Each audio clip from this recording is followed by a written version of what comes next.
Assalamu alaikum, welcome back to our new podcast and today we are going to celebrate National Education Day.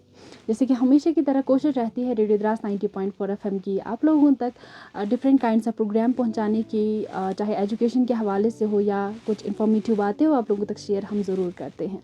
इसी तरह आज हम national education day celebrate करने जा रहे हैं. नेशनल एजुकेशन डे की बात आती है तो हमें याद आ जाती है हमारे first education minister after independence. जी हाँ, हम बात कर रहे हैं मौलाना अबुल कलाम आज़ाद की. क्या खूब कहा, education imparted by heart can bring revolution in this society. जी हाँ, जो एजुकेशन दिल से निकलती है वाकई वो सोसाइटी को बदलने की ताकत भी रखती है. तो इसी सिलसिले में जुड़े हैं आज हमारे साथ बहुत ही एक ख़ास शख्सियत जिनसे मैं आज आपको मुलाकात कराना चाहूँगी. जी हाँ, एक टीचर हमारे साथ जुड़े हैं, तो बहुत बहुत खैर मकदम करते हैं आपका हमारे रेडियो द्रास 90.4 एफएम में. Thank you Shabnam ma'am. Thanks 90.4 FM Dras ji कि आप लोगों ने मुझे आज के इस न्यू नेशनल एजुकेशन डे के मौके पर मुझे यहाँ पर बुलाया. Thank you radio Dras for having me here. तो मेरा नाम तालिब हुसैन और मैं पेशे से एक उस्ताद हूँ और इस वक्त मैं government middle school Goma Gaussian में काम कर रहा हूँ. जी तो पिछले 25 साल से मेरा इस एजुकेशन शोबे से मेरा ताल्लुक़ रहा है और अपनी तरफ से बहुत कोशिश कर रहा हूँ कि इस एजुकेशन सिस्टम में अपना योगदान दूँ.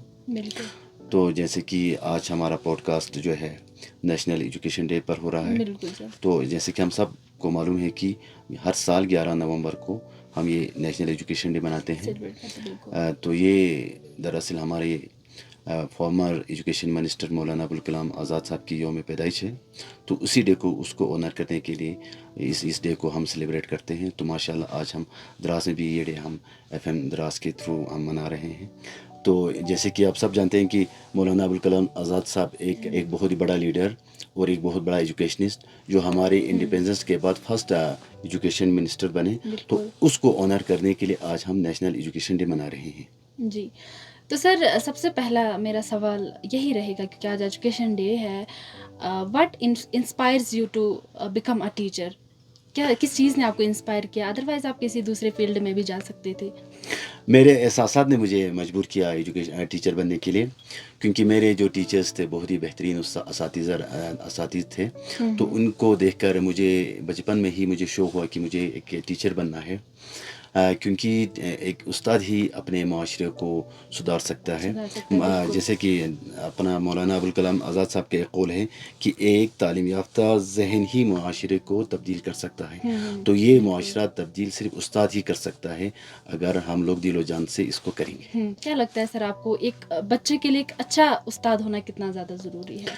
हाँ, सबसे पहले तो उस्ताद के अंदर लगन होना चाहिए और अपने उस उलूम पर फ़न पर महारत होनी चाहिए. बिल्कुल. जब तक आपके पास तालीम नहीं होगा तो आप बच्चों को सेटिस्फाई नहीं कर सकते. इसके बाद आपके पास अखलाक होना बहुत ज़रूरी है आजकल टीचर के अंदर. जी जी. एक खुश अखलाक इंसान ही अपने स्टूडेंट्स को अपनी तरफ राग़िब कर सकता है. जी बिल्कुल. जी बहुत बहुत शुक्रिया. तो सर साथ में ही हम आज एजुकेशन के हवाले से बात कर रहे हैं, तो किस तरह से आप देखते हैं आज हमारे लद्दाख के एजुकेशन को? माशाल्लाह हमारे मुल्क की तरह हमारे यूटी लद्दाख में भी एजुकेशन इंशाल्लाह माशाल्लाह बहुत अच्छी तरह तरक्की कर रही है. और जब से NEP 2020 आया है तब से हमारे यहाँ पर मुख्तलिफ़ क़िस्म के प्रोग्राम्स और मुख्तलिफ़ क़िस्म के सेशंस चल रहे हैं ताकि हमारी टीचर्स को न्यू एजुकेशन पॉलिसी के तहत उनको ट्रेनिंग दी जाए और उनको न्यू एजुकेशन पॉलिसी के बारे में कुछ जानकारी दी जाए, उनको ट्रेन किया जाए. बिल्कुल. जी जी. तो क्या चैलेंज आपको लगता है रहते हैं खास करके आज हमारे एजुकेशन के हवाले से, और एक स्टूडेंट कैसे उसको ओवरकम कर सकता है? वैसे चैलेंज तो बहुत सारे आते हैं. सबसे पहले तो हमारी न्यू एजुकेशन पॉलिसी के तहत हमारे फाउंडेशनल स्टेज के बच्चों को अपनी मदर टंग में तालीम देना है. बिल्कुल. जबकि बदकिस्मती से हमारी लद्दाख में ये हमारे पास फैसिलिटीज़ अवेलेबल नहीं. हमारे KG के बच्चों को भी हमें इंग्लिश और उर्दू और दूसरी लैंग्वेज सिखाना पड़ता है, जबकि बाकी पार्ट्स ऑफ इंडिया में उनको अपने मदर टंग में उनको अपने निसाब होते हैं, अपने बुक्स होते हैं. तो सबसे पहला चैलेंज तो हमारे बच्चों को यही होता है. फिर भी हमारे बच्चे माशाल्लाह बहुत ही ज़हीन और काबिल हैं कि उसको टैकल करके हमारे दूसरे मुल्क के बच्चों के साथ कम्पीट करते हैं. کرتے ہیں. بالکل سر. کیسے ہم جو ہمارا لرننگ ہے اس کو کیسے انگیج کر سکتے ہیں فن وے میں, کیسے مور افیکٹو اس کو بنا سکتے ہیں؟ جی ہمارے نیو ایجوکیشن پالیسی کے تحت آج کل ہمارے اسکولوں میں ہمارے پاس بہت سارے انٹریکٹیو پینلس لگے ہوئے ہیں, ہمارے پاس ٹیبلیٹس ہمارے بچوں کو پرووائڈ کیا ہوا ہے. تو ان کے تھرو ہم اپنے ایجوکیشن کو, اپنے کلاسز کو بہت ہی انٹریکٹیو بنا سکتا ہے, تاکہ بچے ان کو شوق سے پڑھے, شوق سے دیکھے اور سمجھ سکے. بکس میں جب تک کتاب جب تک ہے تو بچوں پر اس پر اتنا وہ انٹرسٹ نہیں لیتے. جب آپ کے پاس انٹریکٹیو پینلس اور کمپیوٹر اور ٹیبلیٹ جب ہوتے ہیں نا, تو وہاں پر مختلف قسم کے اینیمیشنس اور گرافکس ہوتے ہیں, تو بچوں ان کو دیکھ کر بہت کچھ سیکھنے کی کوشش کرتے ہیں, اور ماشاء اللہ آج کل ان کے تھرو بہت کچھ سیکھ رہے ہیں اور فائدہ مند ہو رہے ہیں. جی جی. ساتھ میں ہمارے نیشنل ایجوکیشن پالیسی پہ آ جاتی ہوں. کتنا لگتا ہے سر افیکٹو رہا ہمارے اسٹوڈنٹس کے لیے, ہمارے لداخ کی اگر بات کریں گے ایجوکیشن سسٹم میں؟ جی میڈم, ابھی تو نیو ایجوکیشن پالیسی ابھی تو پروسیس میں ہے, ابھی پوری طرح یہ لاگو نہیں ہوا ہے. پھر بھی ہمارے نیو ایجوکیشن پالیسی کے تحت ہمارے جو پرانا ایجوکیشن سسٹم تھا اس میں صرف ریڈنگ اور رائٹنگ تک تھا. اب یہ اس تک محدود نہیں ہے. نیو ایجوکیشن پالیسی کے تحت آج ہمیں ایک بچے کو ورلڈ لیول, گلوبل لیول کے ایک سٹیزن بنانا ہے. اس کے اندر ایک ہولسٹک ڈیولپمنٹ ہمیں پرووائڈ کرنا ہے, اس کو اس کے لیول بنانا ہے, تاکہ وہ زندگی میں کسی بھی شعبے میں بھی کامیاب ہو سکے. بالکل. سر آپ نے ٹریننگ کی بات کی, ٹیچرس کو ٹریننگ پرووائڈ کی جاتی ہے, تو وہ ٹریننگ کتنا افیکٹو رہتا ہے؟ کیا لگتا ہے آپ کو ٹیچرس اس سے کتنا سیکھ پا رہے ہیں, یا اسٹوڈنٹس کے لیے کتنا فائدہ مند رہ رہا ہے؟ جی میڈم, ٹریننگ تو بہت ہی فائدہ مند ہوتے ہیں ہمارے اساتذہ کے لیے. ہمارے گورنمنٹ نے بہت سارے این جی اوز کے تھرو یا گورنمنٹ ڈپارٹمنٹس کے تھرو ہمارے ٹیچرس کو گاہے بگاہے ٹریننگس کراتے رہتے ہیں, تاکہ وہ بہت نئے نئے ٹیکنیکس کو سیکھے. جب تک نہ ٹیچر کے پاس ایکسپیرینس نہیں ہو, تب وہ بچوں کو اپنے سبجیکٹس کو اچھی طرح بچوں تک پہنچا نہیں سکتے ہیں. ہمارے یہاں ایک سسٹم ہے کہ جیسے ہی انٹرویو میں ایک اسٹوڈنٹ, ایک کینڈیڈیٹ سلیکٹ ہوتا ہے تو وہ ڈائریکٹ اسکولوں پر بھیجا جاتا ہے, اس کو کوئی ٹریننگ نہیں ہوتا ہے. تو جب ہم ایکسپرٹ سے ٹریننگس لیتے ہیں تب ہمیں پتہ چلتا ہے کہ ہمیں کس طرح بچوں کے ساتھ پیش آنا ہے, ہمیں کس طرح بچوں کو سمجھانا ہے اور کس طرح پیش آنا ہے. تو اس لیے ٹریننگس ہمارے لیے بہت ضروری ہے, تاکہ ہمارے ٹیچرس کمیونٹی جو ہے نا اپنے پروفیشن کو اور بھی خوبصورت بنا سکے. جی. تو سر یہاں پہ میں بیک ٹو 90s جانا چاہوں گی. پہلے ہوا کرتا تھا جب بھی ایک ٹیچر ہوتا تھا یا اسٹوڈنٹ جب اسکول میں جاتے تھے تو ایک ڈانٹ ڈپٹ کا ماحول ہوتا تھا, پٹائی وغیرہ ہوتی تھی. تو کتنا ڈفرینس آپ کو لگ رہا ہے سر 90s کی بات کریں گے اور آج کی اگر ہم بات کریں؟ جی میڈم, ہمارے زمانے میں تو بہت ہی یہ لاٹھی چھاٹی کا زمانہ بہت تیز ہوتا تھا, مگر آج کل خوش قسمتی کا ہے بچوں کی, آج کل گورنمنٹ نے بھی اس کو بالکل ہی بین لگایا ہوا ہے.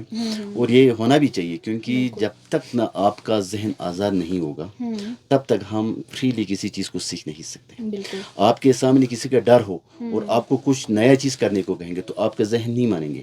تو ہمارے بچوں کے ذہن کو آزادانہ طور پر چھوڑنے کے لیے ہمیں بچوں کے ساتھ بالکل فرینڈلی پیش آنا چاہیے کلاس میں. آج کل کے سسٹم میں ہمیں بچوں کو یہ کہے کہ بچوں کے اندر آلریڈی یہ تمام انفارمیشنس ان کے پاس ہوتا ہے. اب ایک ٹیچر کا کام یہ ہے کہ وہ وہاں سے خود سے بچوں کے اندر سے اس کو نکالے. تو وہ اس وقت تک نکال سکتا ہے جب تک آپ بچوں کے ساتھ فرینڈلی اور ایک ایسا ایٹماسفیئر بنائے تاکہ وہ فریلی بنا کسی خوف کے اپنے ٹیچرس کے ساتھ شیئر کر سکے. یہ چیز افیکٹو رہتی ہے سر, کیونکہ آج ڈانٹ ڈپٹ نہیں ہے, بالکل فری مائنڈیڈ ہے, پلے وے میتھڈ ہے. بالکل, کیونکہ ہمارے انسان کا فطرت یہی ہے کہ ہم ہم محبت کو بہت ہی شوق سے لائک کرتے ہیں.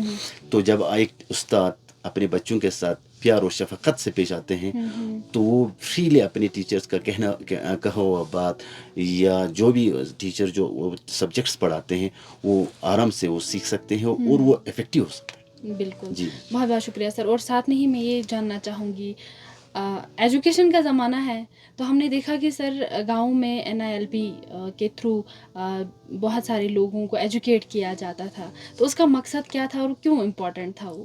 جی وہ جو new education national initiative for literacy and numeracy, یہ بھی ہمارے NEP کا ایک پارٹ ہے. اس کے تھرو ہمارے گاؤں میں جتنے بھی جو ایلیٹریٹ نوخواندہ لوگ تھے, ہمارے جو ایجڈ لوگ, وہ ہمیشہ جب وہ इलिटरेट थे तो वो अपना दस्तखत या अपना नाम पता वगैरह लिख नहीं सकते थे, बिल्कुल। तो उनको भी इस काबिल बनाए ताकि वो अंगूठा के बजाय अपना दस्तखत कर सके, अपना नाम नंबर लिख सके। बिल्कुल। इस लेवल के लिए ये गवर्नमेंट ने ये इनिशिएटिव लिया था, जो इंशाल्लाह माशाल्लाह हमारे यहाँ पर कामयाब रीज़न रहा। क्या था सर इस इनिशिएटिव का? लोगों को, यानी हमारे जो इलिटरेट लोग थे उनको लिटरेट बनाए, बिल्कुल। इतना लिटरेट बनाए कि वो अपना दस्तखत को खुद कर सके। ताकि उनके साथ कोई फ्रॉड वगैरह हाँ, ना हो बिल्कुल, सके बिल्कुल, ना। आज बिल्कुल। हमारे जी, यहाँ जी, फ्रॉड जी, जी, जी। बहुत ज़्यादा जी, होते जी, हैं। जी, तो सर लास्ट में जाते जाते आज इस खूबसूरत दिन पे क्या मैसेज देना चाहेंगे हमारे लिसनर्स को? जी, मेरा मैसेज यही रहेगा कि हमारे गवर्नमेंट ने मुख्तलिफ़ किस्म के हमारे यहाँ स्कीम्स और हमारे बहुत सारे प्रोग्राम्स हमारे बच्चों की एजुकेशन के लिए दे रहे हैं, तो इनसे भरपूर फ़ायदा उठाएँ और लड़के लड़कियों की एजुकेशन में कोई तफरीक न करें। तो जो भी गवर्नमेंट ने हमारे लिए प्रोग्राम्स बनाए हैं उनका फ़ायदा उठाएँ और ज़्यादा से ज़्यादा तालीम पर तवज्जो दें, क्योंकि तालीम ही एक ऐसी चीज़ है जो अंधेरों को मिटा सकती है। हमारे हिंदुस्तान के मुल्क के डेवलपमेंट में अपना किरदार अदा करें। तो मेरा मैसेज यही रहेगा। बहुत बहुत शुक्रिया सर आपका कीमती वक्त हमारे रेडियो द्रास 90.4 FM को देने के लिए। Thank you madam. उम्मीद है कि आप लोगों को आज का हमारा प्रोग्राम बहुत पसंद आया होगा, जिसमें हमने एक यहाँ पे हमारे उस्ताद एक को दावत दी थी, जो कि पेशे से टीचर है। तो इनको हमने यहाँ पे दावत थी, इन्हें बहुत खूबसूरत बातें हमारे साथ शेयर की, हमारे एजुकेशन के हवाले से, खास करके लद्दाख की बात करेंगे। बहुत सारी प्यारी बातें इन्होंने हमारे साथ शेयर की। तो मकसद भी यही रहता है हमारा कि हमारे लिसनर्स तक, हमारे कम्युनिटी तक एक अच्छी इन्फॉर्मेशन पहुँचे। तो ऐसे ही बहुत सारी इन्फॉर्मेशन आप लोगों तक पहुँचाते रहेंगे। ऐसी ढेर सारा प्यार अपना हमारे साथ बनाए रखें। मिलते हैं फिर से किसी नए खूबसूरत से प्यारे से प्रोग्राम के साथ। यहाँ लेती हूँ मैं आप लोगों से इजाज़त। अल्लाह हाफिज़।